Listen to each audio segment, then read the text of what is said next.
right, everyone, welcome. Today is Tuesday, February 18th, and we're going to call to order our Board of Education work session for the Wake County Public School System.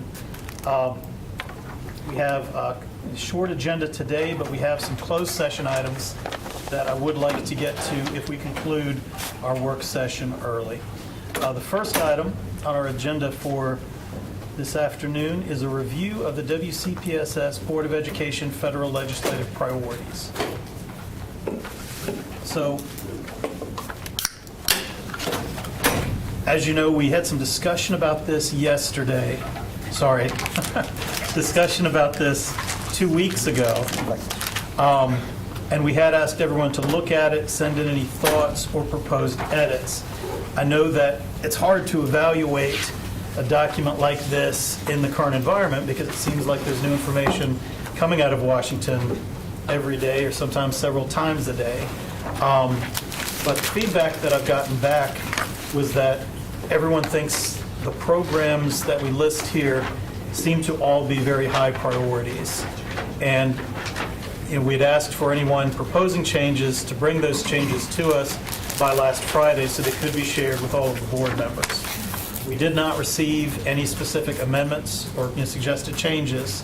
So we have the original document that we talked about before here in front of you. So, I'll ask again what people think of the document, understanding that it is brief. It is focused on what we think are our most pressing issues. Funding from the Department of Education, student mental health and well-being, infrastructure funding for our schools, and then our school lunch program. Sorry, thank you, Vice Chair Swanson, for driving a bit. A complete list of these items and the language is contained within Assembly.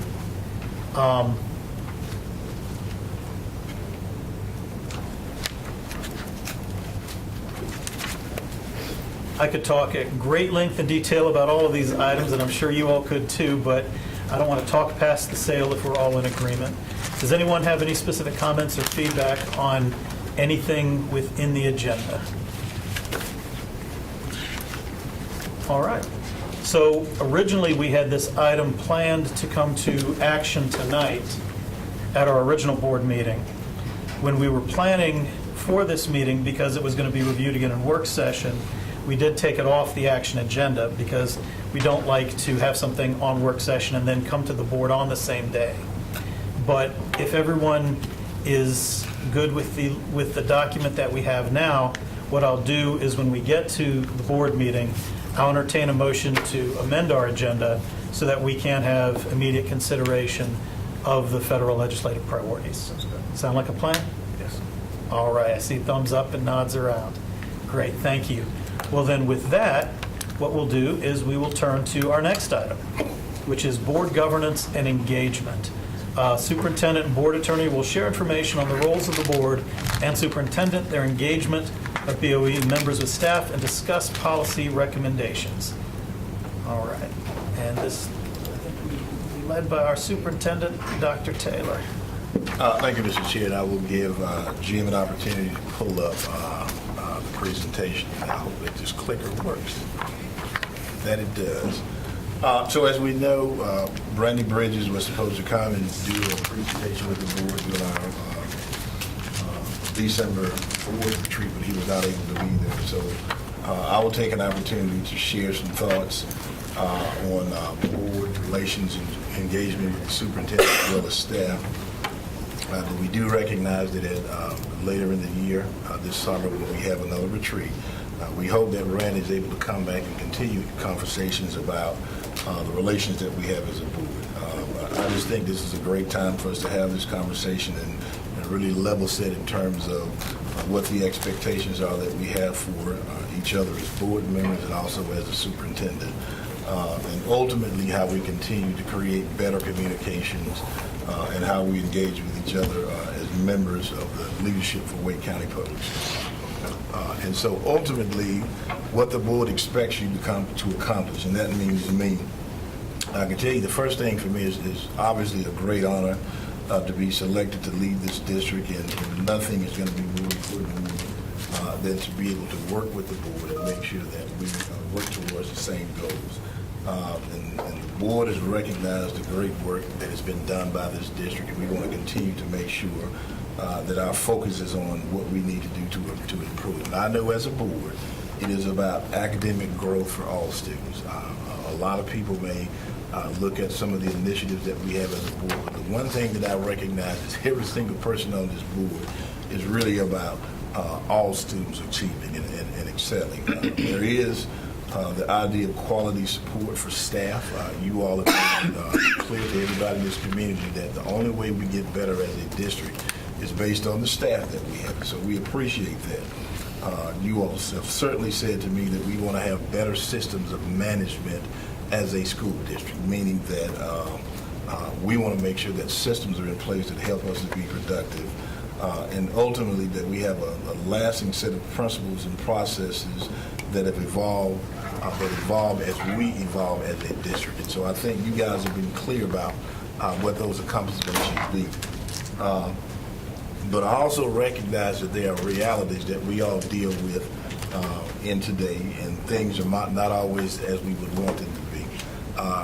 When we talk about preparing all students to be competitive and successful, that is a difficult thing, and the board recognizes that, and it is not as easy as many people think.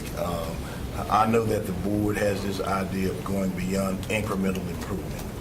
You guys don't want to see a snow or a snail's pace in terms of how students improve, but we know that is the hard work of what we have to do, how we make substantial improvement and do that quickly.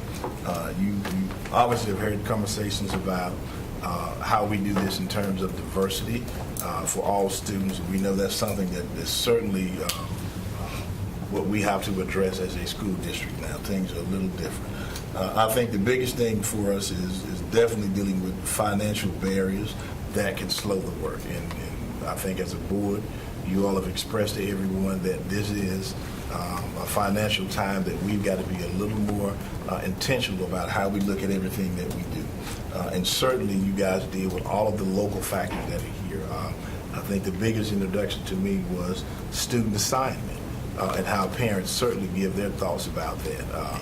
So those are, to me, the things that will always be the challenges that we have as a board. Also for me, it's about how we communicate. How we communicate not only as a superintendent with the board, but how the board members communicate with each other and with the staff. One of the things I recognize is that your expectation of how you want to communicate can change over time. And so when I came onto the board, you all, many of you were relatively new as well. Experienced board members already had thoughts and ideas about how they would communicate. I think that Mr. Haggerty and Mrs. Mahaffey can certainly give you their thoughts and ideas about what it means to be a regular board member versus being the vice chair and then becoming the chair. And so that does change the nature of how communication takes place. And so I want to make sure that as we move forward, if there are changes in how you communicate with the superintendent and staff, that we have a chance to talk about that. But I think the big piece for the board is also about how you communicate with each other. And that is something that I know is going to be important to each and every board member. You want to make sure that you have each other's respect and that people have your respect as well. For board and for the superintendent, it is about us being visible and valuable. I know as a board, you want all your stakeholders to know that you're visible to them and that you're performing the work that they sent you here to perform. You do that through your BAC meetings, the committee meetings that you have, and the board meetings that you have.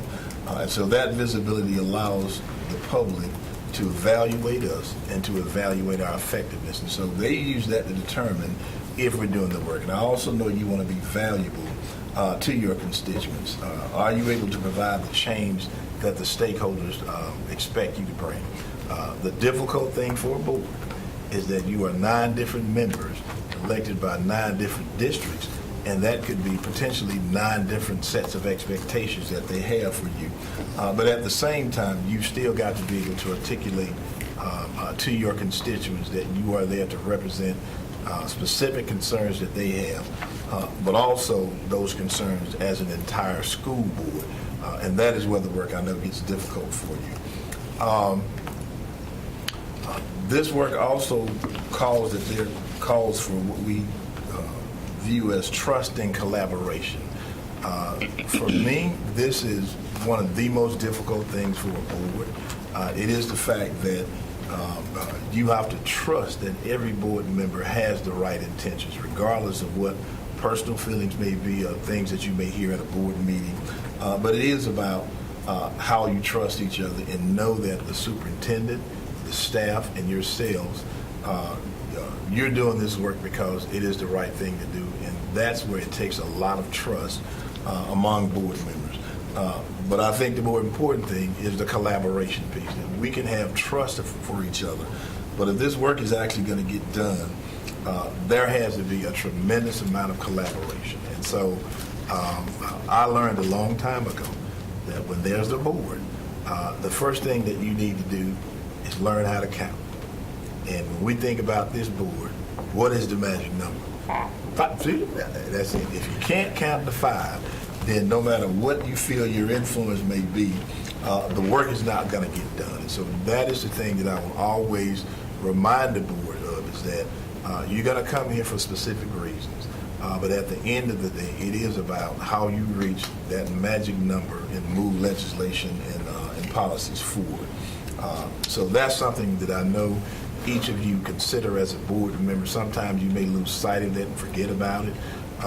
But at the end of the day, it is about how you collaborate to make sure that you can reach that magic number. Now, we would love for the number to be 9-0 all the time.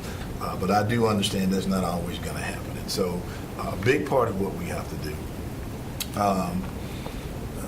when it comes to personal development, that is where I know it's every board member has to determine how they engage in the work to develop themselves.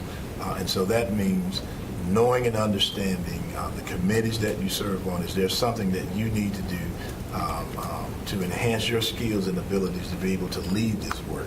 So it is about that personal development that you've got to engage in. But it's also, to me, about the collective development and growth that you have as a board. And so we're going to always work collectively to identify what the goals are for the district. I know that our strategic plan has been a big part of that, and you guys engage deeply in that work. But again, it's also about working with the staff to develop goals. And that is why the professional staff are hired for this job. You hire staff because they do have the ability. I remember Ms. Mahaffey, I hope she doesn't mind me saying this, but we were talking one day in a meeting, and she said, you know, I'm a board member, but I don't have a professional degree on my wall as an administrator to do this work, and that's why we hire you guys. And so that's something that I always remember, that you hire staff for the expertise that they have. So we have to make sure that they continue to grow themselves to be able to do that work. But also as board members, you're going to have individual interests and talents, and we want to be able to use those talents to make us better at the work that we do as a district, but also make you guys better at the work that you do as board members. And so that is where we will have the appropriate kind of board involvement in the work that we do. And so talking with Mr. Hersey, I know that he said, well, Doc, if I'm going to be the person that's over facilities, and I really want to be able to learn the things that are going to help me be better at this work as a board member. So that is part of the development and the growth that every board member has to think about. I also want you to think about those professional hours that you have to get in terms of professional development. And I know, Ms. Gordon, you are about to get your first 12, right? Yes. But it doesn't end there. I want you to know that. What I've seen over the years is that when you go to the school board association meetings, you will see board members that have the different statuses in terms of the professional development and hours that they've gotten as a board member. And so as relatively new board members, it's going to take you time to begin to build that type of professional development hours. But that should really be the goal of a board. How do we really engage in the professional development as board members that can show to our public we do more than just show up to a board meeting, that we take the time to develop and grow ourselves professionally as board members, and that's going to be super important. I'll talk briefly about what is the special relationship between the board chair and the superintendent. And we only have two past chair in here, which is Mrs. Mahaffey and our current chair. One of the things that will always develop is that relationship with the board chair, because he is the leader of the board. He is the spokesman for the board. And so that means that you're going to spend an awful amount, a lot of time with the chair. What we've been able to do is actually develop a relationship where it's the chair and the vice chair that we meet on that weekly basis to address those things that we know are important to the district. One of the things I do like about that, now Mr. Swanson, you may tell me differently, but I do think it gives you an opportunity to know and understand what a lot of that position is going to be like if the board selects you as the chair. I think everything that I've seen in terms of what I know, that the board selects a person as vice chair that they hope will serve in that position at some point. So it does give you, I think, a close look of what that position is like.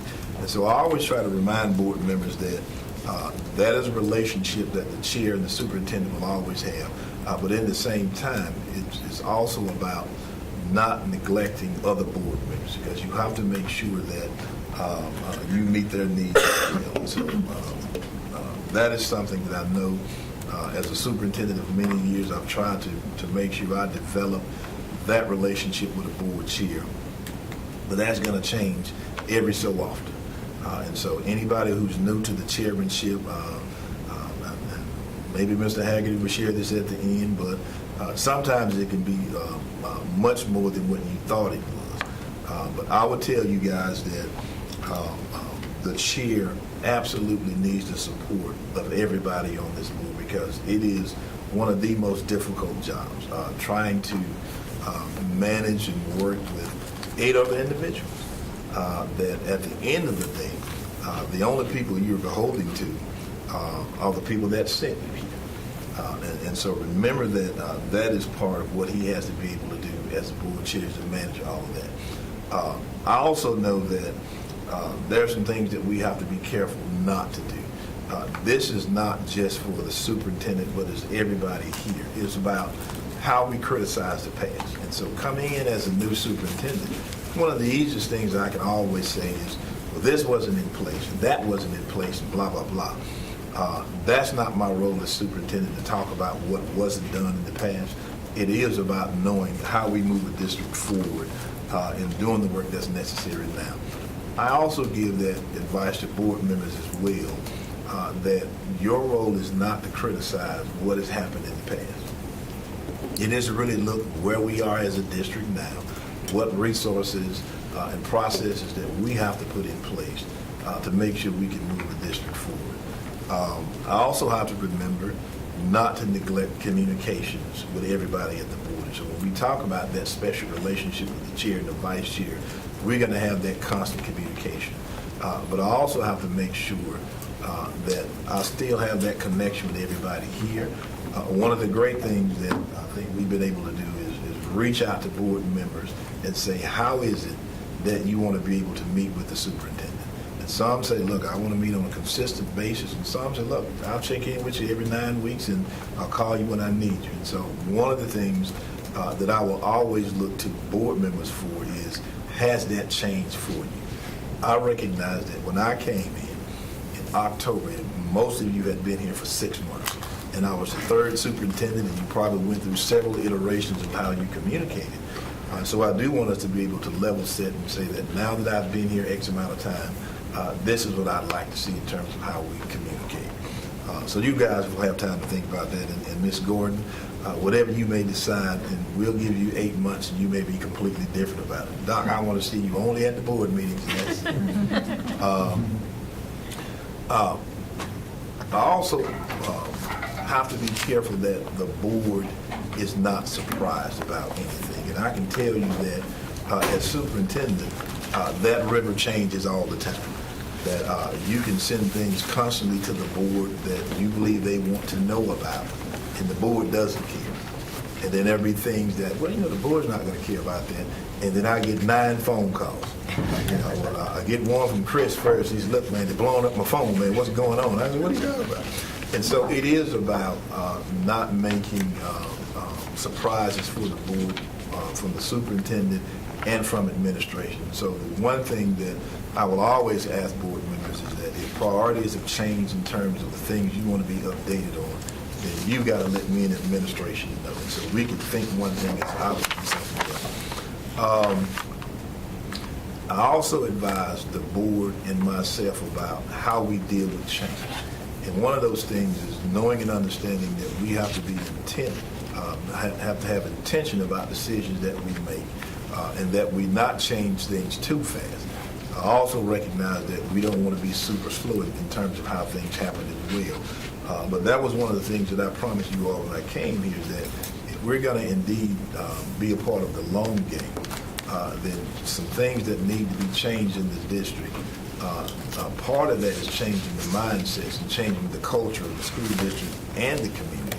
And so we want to make sure that we're intentional about how we do those things. And so these are the things that I have to be careful about.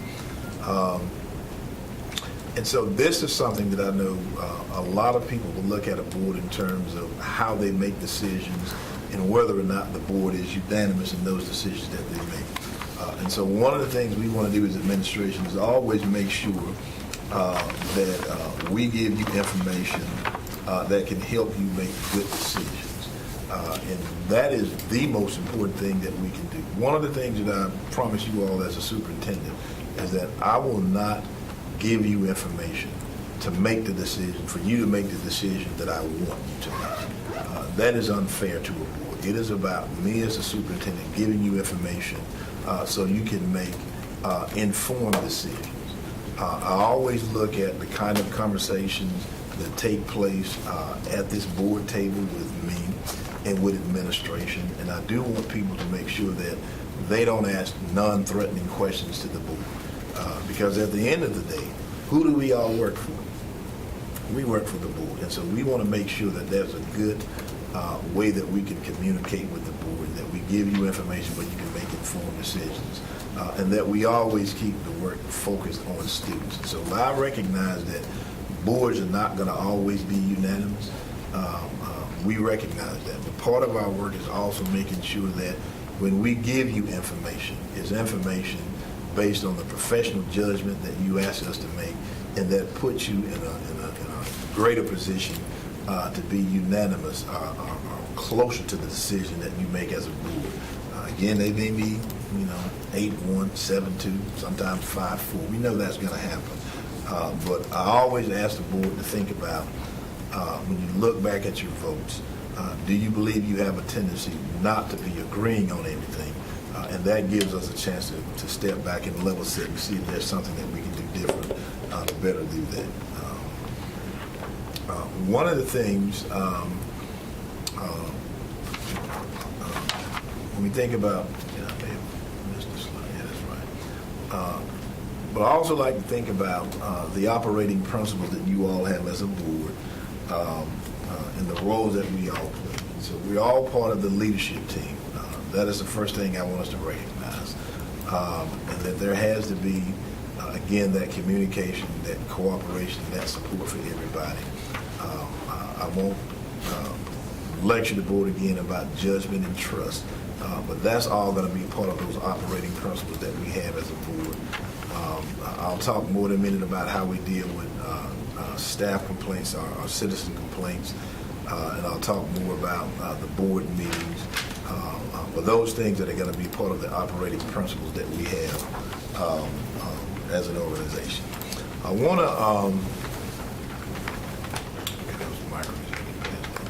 want to talk just a little briefly about what a learning organization is. And that's what I want us to continue to be as a school district. How many board members are familiar with what it means to be a learning organization. You may or may not be familiar with all of the tenets of it. But I'll just share briefly what this is. So a learning organization is an entity that fosters a culture of continuous learning and knowledge, and knowledge and creation at all levels. It is an organizational paradigm that recognizes the importance of adapting to change, acquiring new knowledge, and leveraging insights to improve performance and achieve strategic objectives. And so Peterson, if you're familiar with him, he wrote a book called The Fifth Discipline back in the 90s, and I still refer to this book when I think about a learning organization. And he describes these as organizations where people continually expand their capacity to create the results they truly desire, where new and expansive patterns of thinking are nurtured, where collective aspiration is set free, and where people are continually learning how to learn together. And so that is what a learning organization is. That is what we want to be as a school district. That is what we want to be as a board. How do we adapt to change? How do we do those things to better inform ourselves as a board? And so when we think about the characteristics of a learning organization, and I won't go through all of these things on the chart, but if you look at the top and that highlighted section, that talks about really what a learning organization is. And you can look at the different categories where you can bring that out. And so when you think about the board, that's community leaders and advocates for schools. We think about parents as members of the school community. So you can go across the list. But if you look down at the bottom, and this is comparing us if we were not a learning organization, and the worst that we would be is that the school board would be hearing officers almost like parole officers. We know that's not what you are as a board. There's distrust. You perform as bureau chiefs if you're the superintendent. Principals are like the wardens, and teachers are like the guards. And so that is the difference between the top, where you are a learning organization, versus one that's very rigid and functions under the old guard of the 20th century. And so as a board, as a school district, we want everybody to know that we will always be a learning organization, and we are going to adapt to whatever changes that may come before us. I can certainly say that adapting to change is what we have to deal with right now, and we're going to continue to do that. So again, you can look at, from a board perspective, when you are a learning board, which is on the right, that you continue to be outward focused on the work that you do, that you have values and you're purpose driven. You create responsive systems. You're not about managing people. And so all those things that are going to make us a learning organization versus a board that is on the left, that is inward focused and micromanages. Those are the things that we don't want to be as an organization. So now I want to talk about some of our governing principles. And what I'll say to you, and I've said it time and time again, and I'll continue to say this, that the most important relationship that we have is going to be between the superintendent and the board. It doesn't, we can stress this all day long, but if that's not a good relationship, then that's going to create problems. I can tell you that I value the relationship that I have with everybody in this room. I think that is one of the best things that I've had as being the superintendent, is that there's a quality relationship with every board member. That is not something that always happens for superintendents. You can be elected, selected as superintendent. A new board is selected 5 months later, and they want the new superintendent going. But I can tell you that working with everybody here, I have not seen any of that. And that is something that I appreciate and I value. And so I do want to at least say that to you all so that you will know how important that relationship is to me. So now I want to kind of talk about understanding the organizational structure and the situation that we have. Now, the one thing I don't need to do is to tell the board that your position is about creating policy, and my job is about implementing policy. I think we all know that. And so we can look at all the components of what that relationship should be. And at the end of the day, That really is a relationship, that the board focuses on policy, hiring a superintendent, evaluating means, evaluating programs. That's a part of the organizational structure. But as superintendent, I'm responsible for the day-to-day work. And that's where I think we want to make sure that we continue to level set on what that looks like. But I also recognize that as a board, you can get as deep as you want to in the weeds as a board. But you all also recognize that you can't lead a district from board meetings. So we do recognize that. So it is about how we work to level set on those things. When we think about the policies that govern the board, most of those are going to be found in the governing principles in the 1000 section. And that really talks about the board's legal status, the policies related to parental involvement, safety in place, all of those other things that are there. And policy 1010 specifically talks about the board authority and the duties. And so there you can find exactly what the authority of the board is. And the one thing I always want to stress is that when do you have authority? It only happens when you are in a board meeting. And that is when the board has the ability to be able to implement whatever it is will is. It doesn't happen in committee meetings. It doesn't happen with individual conversations with the superintendent or with staff. As a board, everything that you do happens when you are in this meeting. And there's not more that we need to really say about that. But I think everybody recognizes that. And I won't go through all of these, but when you look at what I call the significant 11, and that is in policy 1010, it's going to outline 11 specific things that are identified in your board policy in terms of that authority that you have. And it explains those duties, spell those out. And so this is the board policy that you've approved, that you've put together. And so obviously as a board, if there's something that you want to change with that, you can. But I think you all are really comfortable in terms of what that is.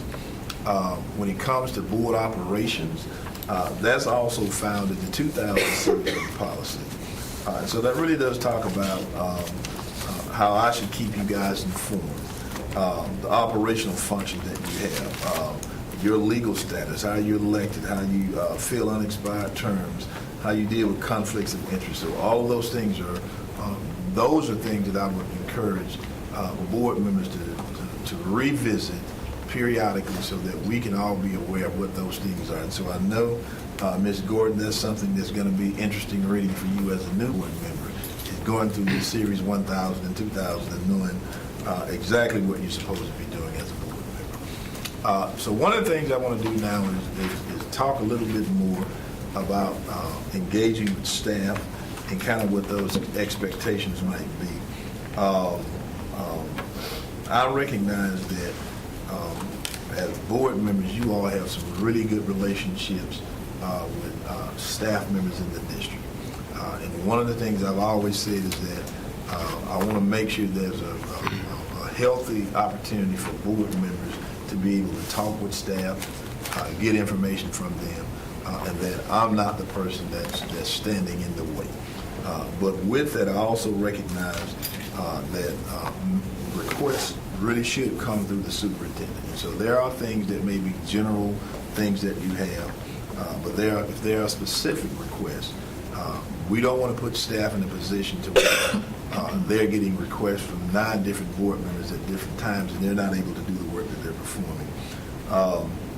I do recognize that committee requests, there may be needs that you have as a committee chairman to fulfill your role as it relates to policy that you develop. So that means you're going to be talking with chiefs, you're going to be talking with assistant superintendents saying that I need this particular information for my committee meeting so we can craft the policies that we have. I always want to remind board members is that if there's information that you're requesting, we also want to make sure that it's not something that's going to require board members to put a lot of time and effort in order to create. And so we have to be cognizant about that. if there's any new information that you may ask them to bring together. I can tell you that the board has been generally good with working with staff. Anytime that there's a problem, staff will let me know, but do recognize that plenty of times staff may not tell me anything. And why might that be? Why might that be? They recognize that they work for the board, and that if Chair Haggerty calls and asks for something, well, you need to call the superintendent. He needs to approve that. Staff want to make sure that they're respectful and provide you with things that you need, and they may not say anything to me. And so that is something that we'll talk about later in terms of what might rise up as a particular policy that we have as a board. But know and understand that as board members, there are going to be times that you engage with staff, and I know that, and that's something that my role as superintendent is not to try to prevent that from happening, but making sure that it happens in a way that allows you to get the information that you need, and that staff can still focus on the work that they're doing. I also want to share some information about, in terms of how you engage with the public. Right now, I think every one of you do a really good job of sharing information either with me or with staff when people send you complaints. And what I can tell you is that complaints go in waves. There will be times that you may not get many, and there will be times I get 12 in one day. But I really do appreciate how you all are quick to make sure you send that not only to me but to the appropriate staff so that we can deal with it. And so, as always, that is about sending it to me or the designated staff. I'll always ask board members to be mindful about how you meet with people in the public. And so you're going to always have requests of someone to meet with you. And so what I would always say is if you can, avoid meeting with staff about something that may be a staff issue, a funding issue that they have, a personnel issue. And while that may be a good intent, Ms. Gordon, what happens if you meet with a staff member about a personnel issue and they give you their side of the story, and now all of a sudden that issue could end up in front of the board as something that you have to make a ruling on, and then you may have to recuse yourself from it. So we always want to be sure that board members know and understand what those meetings and relationships will be like meeting with staff. But certainly when it comes to meeting with the public, that's part of your duty as a board member. People are going to want to meet with you. They're going to want to share information with you. And so everything is about giving them that right opportunity, and then you being able to lift that up to administration and staff. That's going to be something that we want board members to continue to be reminded of. When it comes to visiting schools, this is something that I know as board members, I want you to have clarity and understanding of what that should look like. I normally wouldn't ask a board member to let me know when you're going to visit a school. I need to know when you're going, blah, blah, blah. And that's not what we want. I know those are going to be opportunities that you take as board members to go out to a school, see a program, and have an opportunity to see the great things that are taking place in the school. And so you use those as opportunities to become better informed about what takes place in the school. I would always remind board members, encourage board members not to have regularly scheduled meetings with principals, meaning that I'm going to come and this month I'm going to meet with you as a principal and kind of go through some things. That is the responsibility of the area superintendent. That's the responsibility of the superintendent. And so we want to make sure that as board members, we're not having those kinds of conversations when we visit a school, so that you're not setting up a situation where the board or whether the administration feel that they're answering to a board member and not the superintendent or his designee. I can tell you that those kinds of things have not been reported to me. That doesn't mean that they're not happening. And I can tell you that as superintendent, the biggest thing that has always surprised me doing this work for the last decade is that sometimes I can be the last person to know something. That people go out, meet with staff, meet with personnel, and I'm the last one to find out. I know that this is what I would say to you, that I want you to remember about your role as a board member, that everybody in the district know that we work for the board. And sometimes staff members are reluctant for something to get back to the superintendent because they may believe that reflects that they're not doing their job well. And now I'm on the superintendent's radar. And that's not where I want people to be. I want people to really engage in the work that they do and do that with fidelity. But I also want board members to know and understand that visiting schools and getting a pulse of what's taking place, that is a part of your responsibility. And so with that, there are some things that we will bring to the policy committee in terms of these items that we talked about in terms of school visitation, engagement with the public, engagement with staff. I want to thank Ms. Mahaffey, who actually shared some policies with me. I thought it was really good information that you shared in terms of some things that we may want to do to codify some of the work related to board members, how we visit schools, how we request information, how we engage with the public. And so I thought that was really good work. What you'll find is that boards have different policies that may or may not include these kinds of things. So we think this is something that would probably be good if we were to codify that. And so with that, I want to pause for a minute because Rod has some slides that he wants to share in terms of the role and responsibility of the board attorney. So Rod, I'll give you the chance to share your piece. I'll do that.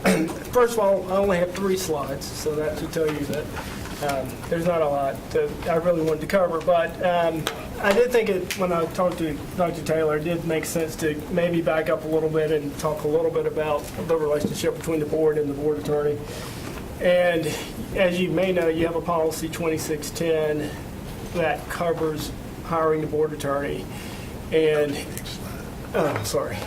And it also states that, and this is, I think, one of the most important parts of it, is that the attorney represents the school system, the entity, or the board. We don't represent individual school board members, and we don't represent individual school officials. There are situations, however, if the board is sued, where we would, in those situations, represent either individual board members or individual employees in the defense of those lawsuits. But as a general rule, we represent the entity and not individual board members. We get work historically through either the board chair or the superintendent or one of the superintendent's designees. And interestingly, here in Wake, if someone contacts us to do work, there's a specific list of individuals who can approve that work. So if we get a call from someone that's not on the list, then we will reach out to the staff member that's on the list to make sure that, you know, David's designated or authorized Trish to call us on the topic, or, you know, an area superintendent's authorized us to do some work. So the work that comes to us is approved by the superintendent's office or the board chair, and that's historically how we get our work. When we get requests from individual board members, we always channel those back to the board chair. That certainly doesn't mean that if we get a question from a board member that we don't answer those questions when they come in. But if it's going to require any kind of extensive work on our part, then we either require the board member to circle back to the chair, or we would reach out to the chair to make sure that the chair's authorized us to perform that work. So that's kind of how we get work from either the board or staff. When we do work for the board, we work really hard to make sure that we share those answers with the entire board, not just to the individual board member. So if a board member asks a question that's authorized by the chair to us, when we respond, we make sure that we copy the whole board so that everybody knows what advice we provided to a board member. You know, most of our advice, as you know, comes in closed session, and, that's attorney-client privileged, and/or we will provide our advice through some written attorney-client privilege communication. But that's typically how we try to communicate with the board. And again, that's because we're trying to communicate with the entity, the board as a whole, and not individual board members. And the only other thing I think I want to add on this point is that we work really hard to try to provide non-politicized, objective legal analysis. We do advocate for the board in areas in which you authorize us to advocate for you or for defending a position of yours in a lawsuit, but we otherwise try to provide advice that's just good, clean legal advice, and that's not skewed one way or the other by politics. Within your policies, you have kind of authorized us to do various things. One is in your 1710 and 1720 policies, we are the investigator of certain bullying, harassment, and discrimination claims. If the claim is against the superintendent, our office handles that investigation pursuant to the policy. If the claim is against a board member, then our office handles those investigations. The superintendent can assign other ones to us, but by policy, we handle those. Your 2000 series of policies has various opportunities or situations in which the chair or others will consult with us on various open meeting questions, parliamentary procedure questions, and other various board meeting issues. So all of these are already in your policy manual to authorize us to perform certain actions. In your policy 2155, you authorize the board attorney, and that's Kenneth Haywood is the one that handles this for the most part, and the superintendent to negotiate real estate contracts on your behalf. In board policy 2610, you authorize our office to handle criminal bond forfeiture matters and motor vehicle forfeiture matters on your behalf. And then in policies 5030, 6420, and 6430, you authorize us to review form contracts, to approve joint use agreements, and various purchase contracts. So within your policies, you've also designated certain areas where you've authorized our firm to provide legal services for the board. So that's kind of an overview of the relationship between our office and the board, or our office and the school system. I'm happy to answer questions if there are any on that, or that I'm not. Yeah, well, Sorry. and so I want to end with, first of all, saying that one of the things that I'm most gracious for is the opportunity to be able to lead this board and lead this district. And I've enjoyed the relationship that I have with the board. I think we have a really good working relationship. I know moving forward, this board continues to be about continuous improvement. And so as superintendent and as a leader of the staff, I do want you to recognize that we want you to ask the tough questions. That is why we are here. And we don't have a problem with that.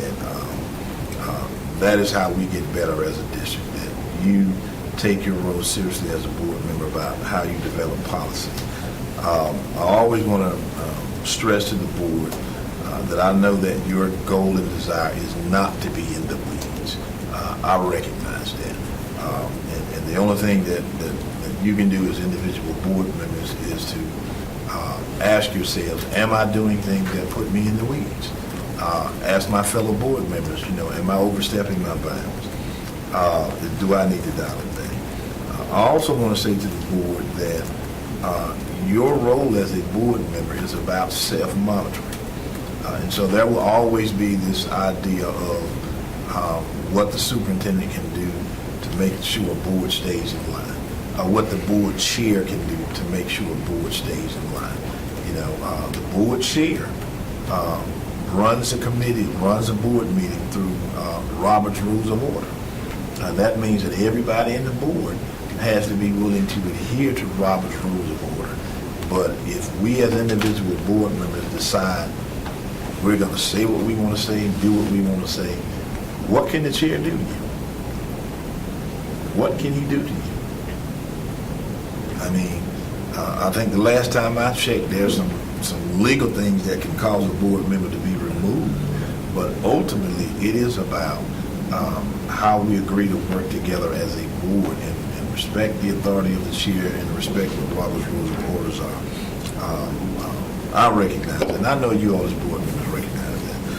I'll also say that I know as a board, you want our public to know that we want the best for our schools and for our children. And they see and understand how we function as a group during a board meeting or a committee meeting. That's generally the only time they get to see us.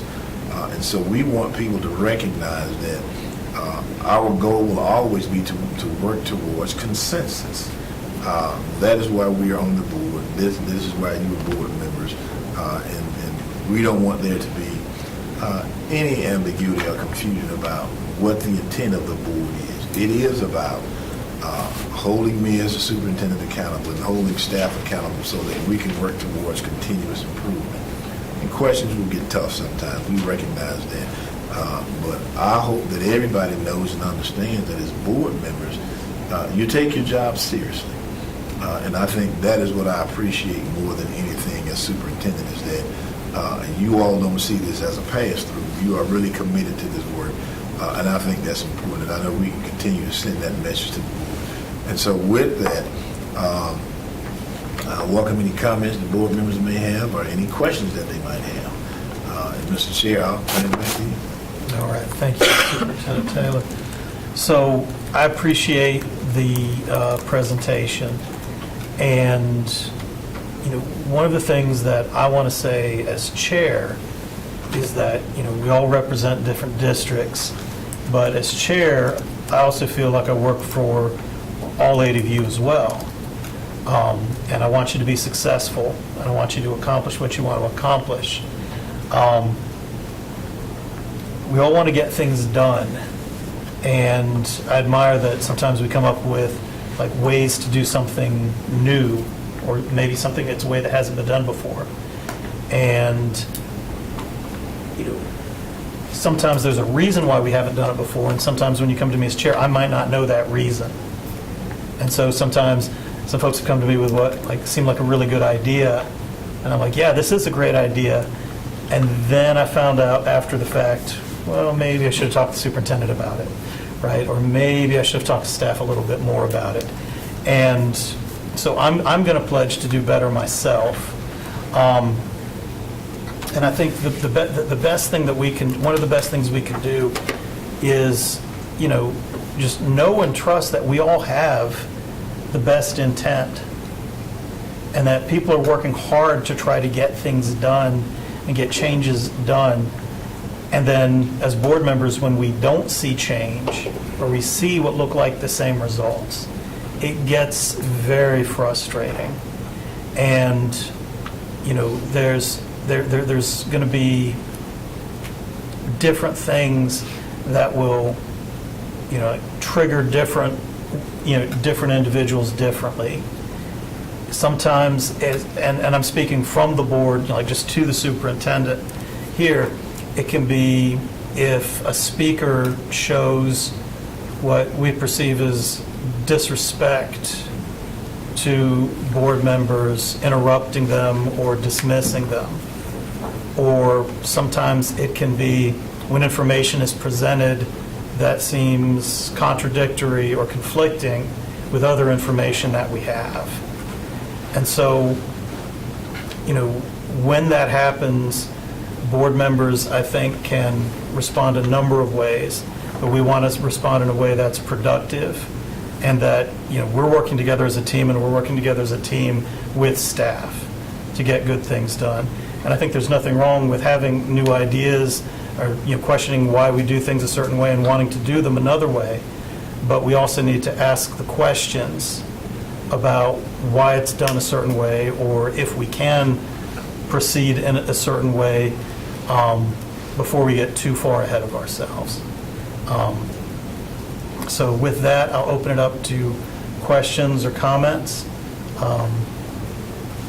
Couldn't tell if you were tenting your fingers or if you had a hand up. I'll go with Mr. Hershey. One thing I'd love us to do in the future, I know we have a busy schedule today, is kind of digging into most school boards are like this. In a learning organization, the school board would be more like this. And I'm just looking at what does responding personally mean versus creating a responsive system, and the responding to community and building community.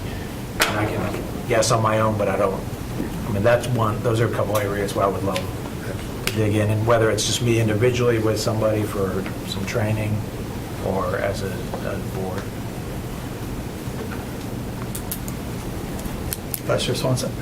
Thank you, Dr. Taylor, for sharing this. I just had 2 clarifying questions for you. The first one is, how do you expect us, what is your expectation for us to communicate with staff? Is that continue to put you on emails or whatnot? And then the second one is regarding the school visits. You still want us to proceed through going through area superintendents, chief of schools, putting you on email? Because it wasn't a little clear in the presentation. And so what I would say is that, I think you guys now contact area superintendents, and if you're not doing that, just simply let them know that, I'll be visiting a school today, and I think those things will continue. That's if you're able to do that with area superintendents, there's not necessarily a need to let me know that that's what you're doing. That works for me because they are that designee, and so I don't have, I think we can continue to do that. What was the first question again? Expectation for communicating with staff. Okay, and so if it's something specific that you're asking for, then let me know as superintendent so I can be aware of what it is that you're asking for. I will also communicate to staff is that if there's a request that's been made that is going to require you to do a certain amount of work, then that needs to be approved by me. Again, I'll tell you that everything that I've seen is that staff have been able to provide you things that you need, but if they haven't said to me, I'm getting requests from Dr. Ng all the time, I wouldn't know that. And so I will, Mr. Swanson, share with the board the specific expectations of what I would like to see. And then you will automatically know as a board member if you're going above or beyond that. And then that way we can level set and everybody will know what the expectation is. So I'll share that. So thank you.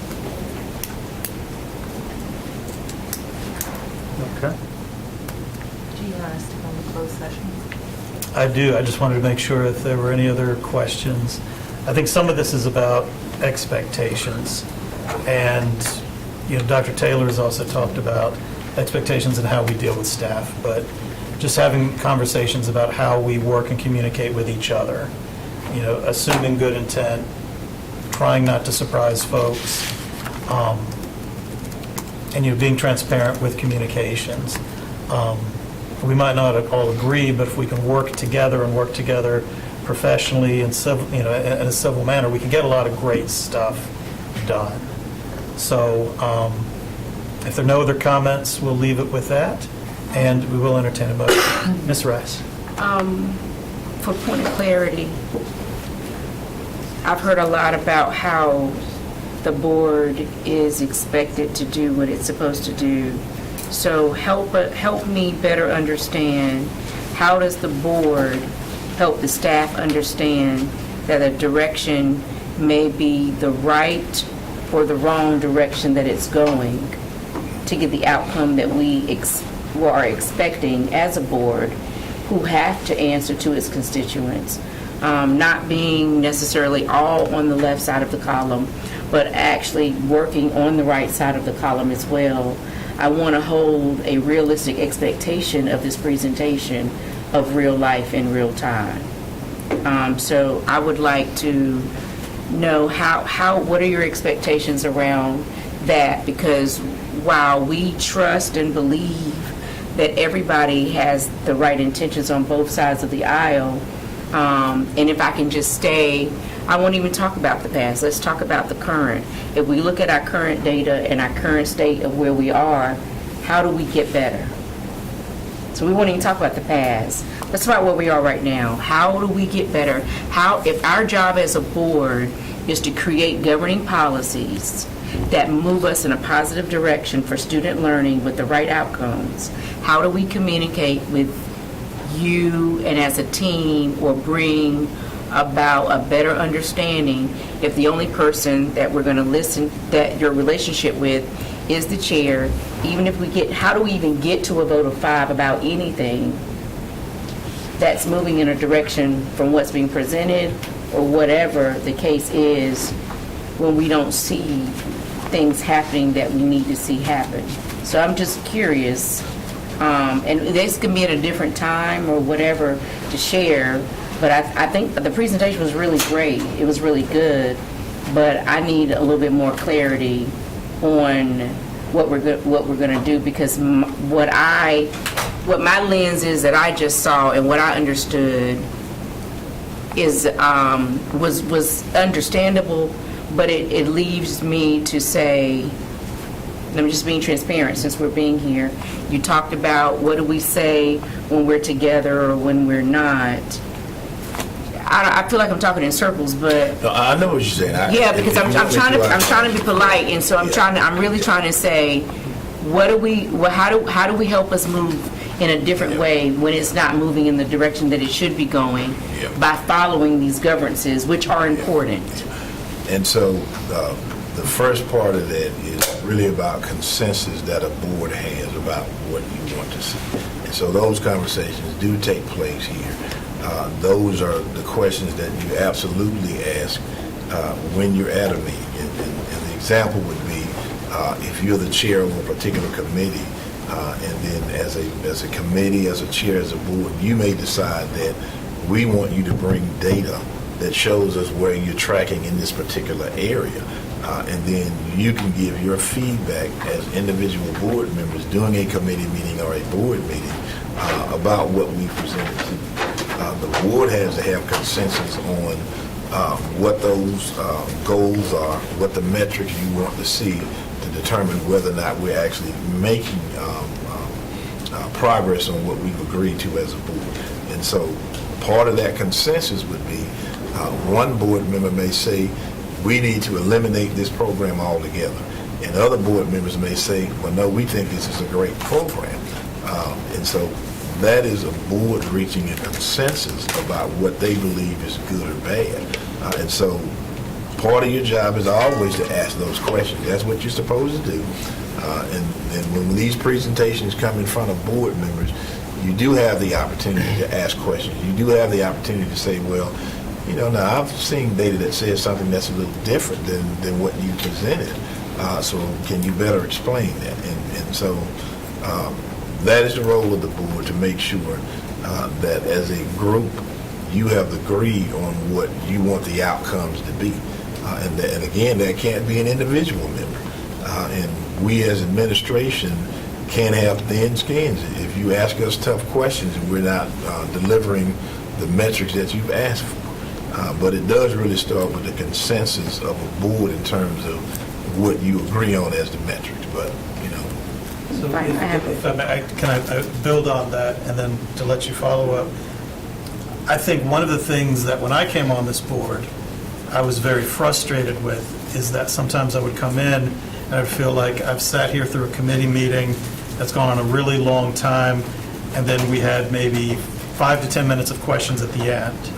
And I didn't feel like I was in a position where, at best, I was contributing anything, and at worst, that I was sort of being managed. Yeah. And, you know, that really bothered me.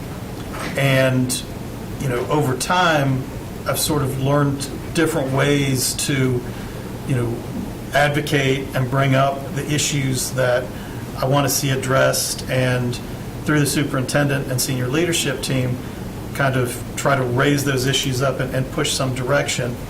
But I think what I'm hearing, Dr. Taylor, is that we'd like to hear, or at least some of us would like to hear, some specific suggestions of what this could look like. If it's, because we oftentimes don't get an opportunity as a board to raise issues of concern unless it's already on the agenda, or it's already part of a scheduled conversation. And so you could have something that's a huge concern to you and to people in the county, but if it doesn't come up on a schedule, then where's the opportunity to bring it up?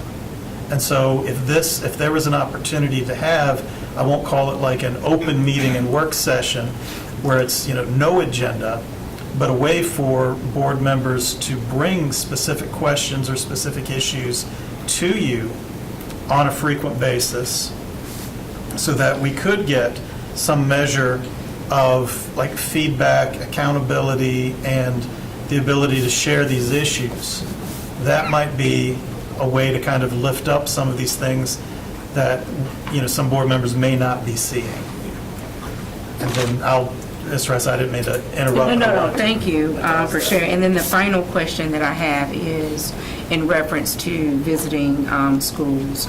We have, I can talk about myself. In my district, they've been very excited to have a board member present at events when asked to come, and just interested in even supporting what they're doing. And so, based upon the presentation that you just did,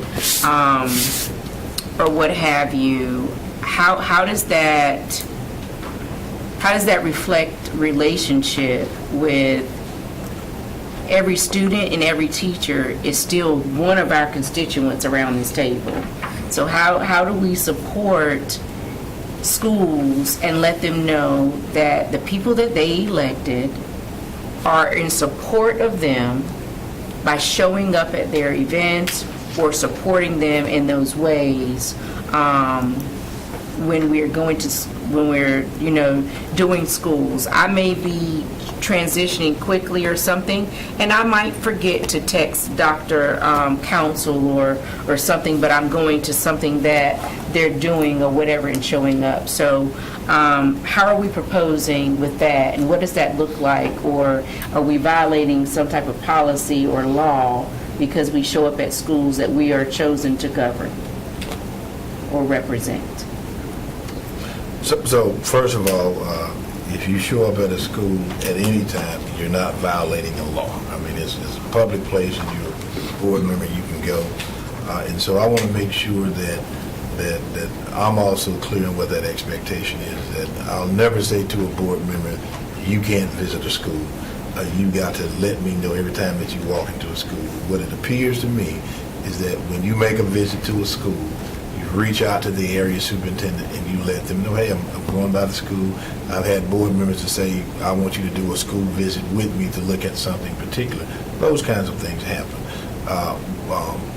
The only advice that I give to board members is that when you visit a school, that you be mindful of what the nature of the visit is, because you going out to see a program, those what I call the benign visits, that's not an issue. I would never want you not to go out and do that. But you'll be able to use your professional judgment to know that it is a visit beyond something that is just general. And that's what I want to, and it's not about me restricting a board member coming to a school. But again, if there's, what I don't want is a visit to where staff members and administration feel as though they're being evaluated by a board member. That's completely different than you going out, engaging with the community, engaging with students. Those are the things I absolutely encourage you to do, because you get a feel of what it's like in a school. You do have an opportunity to talk with students, hear back from the teachers and things of that nature.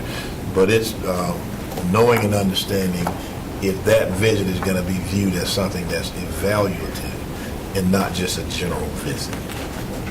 Thank you, Chair. Okay. All right. Any other questions? Ms. Caulfield?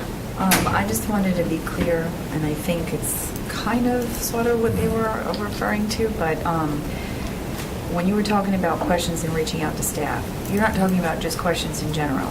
You're just talking about what part that would be basically overstepping, where if you wanted to get some more information on something or you wanted to learn about something.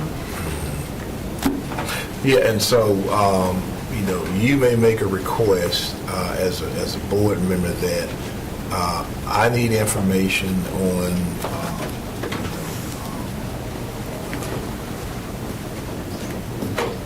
the letters program at a particular school, and I need to know all the information about how the students have performed in K through 2 over the last 5 years, because I want to be able to, to share with my constituents that this program is not doing what it needs to do. And so that's something that's a request that's going to require that staff do a tremendous amount of work.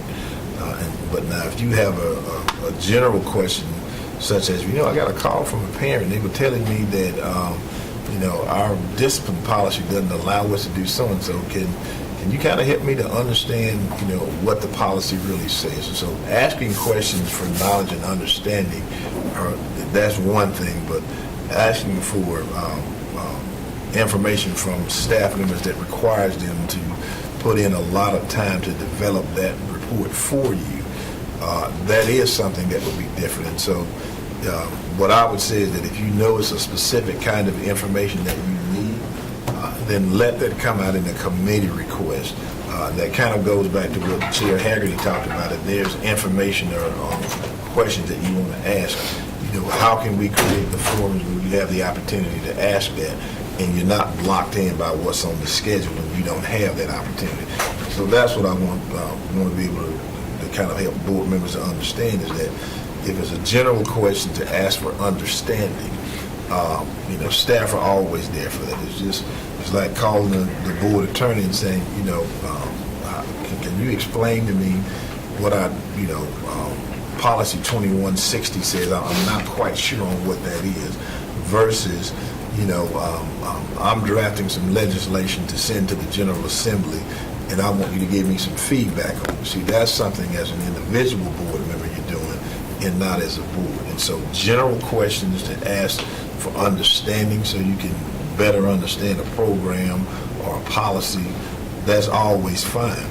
But if it's about, I need this and it's going to require this level of work, that's not to say that we won't provide that to you.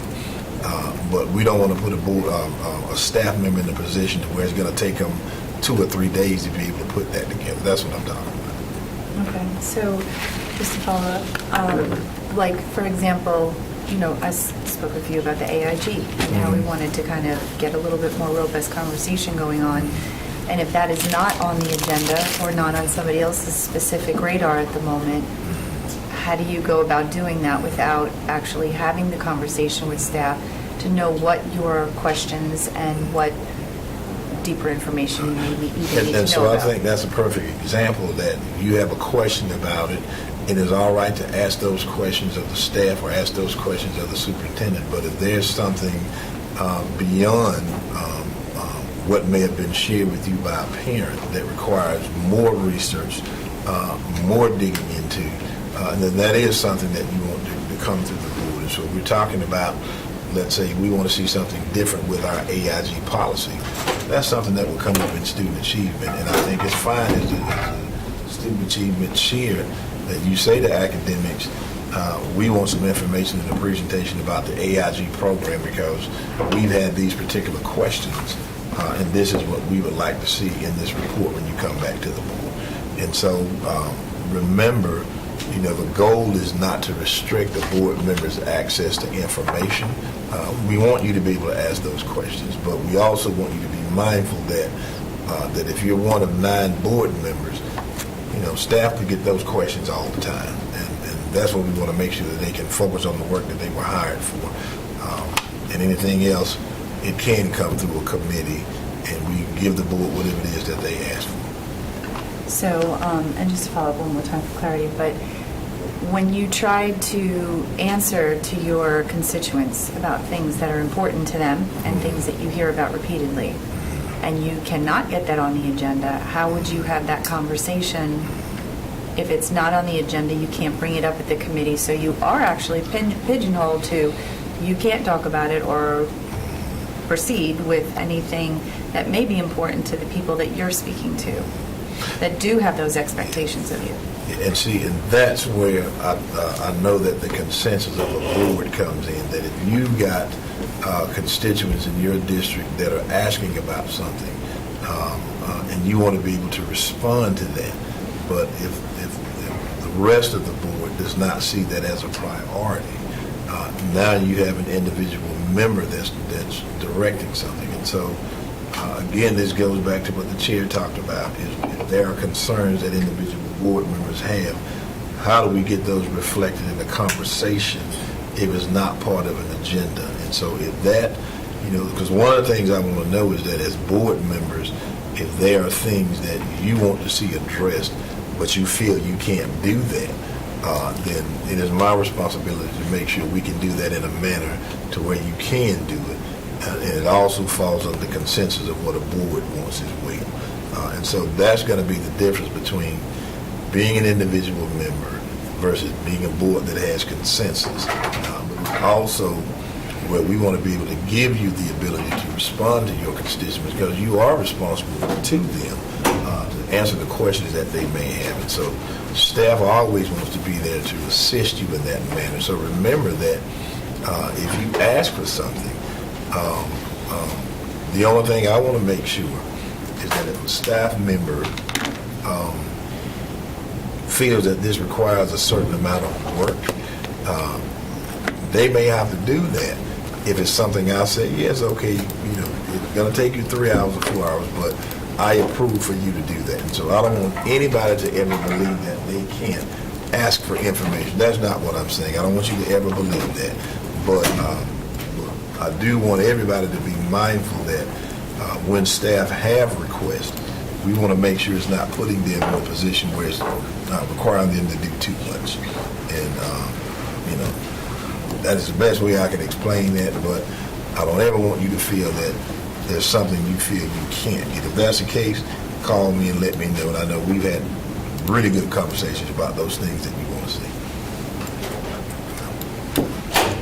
I'm just going to comment that sometimes that, although I understand everything that you said, but it does not mean that you get to put things on the table that one of 9, right, can even have that conversation to know that you can take it to the next step. And it becomes very challenging when you sit here on a table of one of 9 and you just can't have that conversation. Then you don't feel like you do have a valuable seat at that table to represent your constituents. So it does become a challenge. Yeah. And I understand that, and that is where the consensus and the trust and the collaboration comes in, because if there's something that's important to you as a board member, it is about how you have conversations with the other 8 board members to say, Mrs. Caulfield, we understand this is important to you. So let's determine a way that we can have this addressed in a manner that meets your needs.